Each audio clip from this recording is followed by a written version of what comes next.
সিদ্ধ ডিমের viral recipe. সবাই নাকি এই রেসিপিটা করে ভাইরাল হয়ে যাচ্ছে, তাই আমিও চিন্তা করলাম একটু ভাইরাল হওয়া যায় কিনা। চলুন তাহলে আমরা সম্পূর্ণ ভিডিওটা দেখে নিই। সিদ্ধ ডিমের ভাইরাল রেসিপি না টেনে অবশ্যই ভিডিওটা দেখবেন এবং আমার সাথে থাকবেন। ঘরে বানানো স্বাস্থ্যকর মিওনিসের রেসিপি। প্রথমে আমি এখানে একটি সিদ্ধ ডিম নিয়ে নিয়েছি। আমি ফার্মের ডিম নিয়েছি, আপনারা দেশি ডিমও নিতে পারবেন, হাঁসের ডিম অথবা মুরগির। আমি ফার্মের মুরগির ডিম নিয়েছি। ডিমটাকে ভালো করে ছিলে নিতে হবে এবং সিদ্ধ করতে হবে ফুল বয়েল করে, হাফ বয়েল না, ফুল বয়েল করে সিদ্ধ করবেন। দেখুন আমি কিভাবে সিদ্ধ করেছি ডিমটা। অবশ্যই এইভাবে ডিমটা সিদ্ধ করবেন।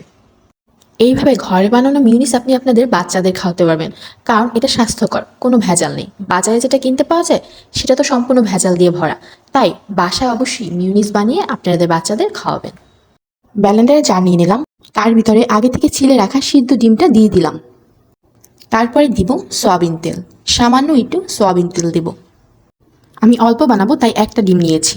আপনারা যদি বেশি পরিমাণ বানাতে চান তাহলে 2টা বা তার অধিক ডিম নিতে পারেন। আমি এটা সাথে সাথে খেয়ে ফেলবো তাই একটা ডিম দিয়ে বানাচ্ছি। এরপরে সামান্য একটু লবণ দিলাম, এটা স্বাদ মতো। তারপর সামান্য একটু চিনি, এটাও আপনাদের ইচ্ছা মতো।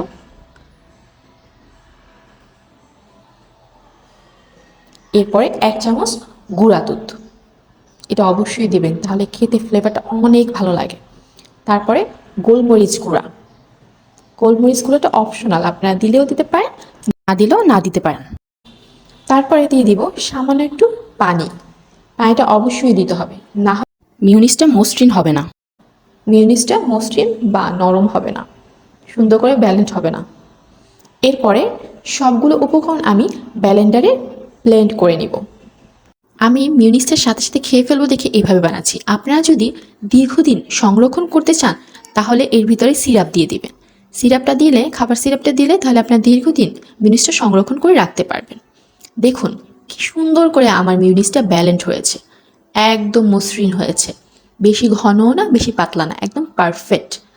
ফ্লেভারটা আসতেছিল অনেক সুন্দর, খেতে অনেক টেস্ট ছিল।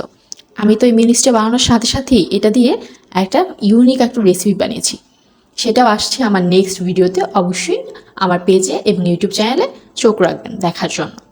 তো দেখুন আমার মিউনিসটা কতটা সুন্দর হয়েছে, খেতেও ছিল মাশাল্লাহ এবং দেখতেও মাশাল্লাহ। সব ইউনিক ইউনিক এবং কম খরচে কম সময়ে রেসিপি পেতে অবশ্যই আইমাস মম কুকিং অ্যান্ড ব্লগের পাশে থাকবেন। তো আজকে আমার মিউনিসটা কেমন হয়েছে খেতে এবং দেখতে অবশ্যই আমাকে কমেন্ট করে জানাবেন। সবাই ভালো থাকবেন, আল্লাহ হাফেজ, এবং অবশ্যই সবাই আমার পাশে থাকবেন।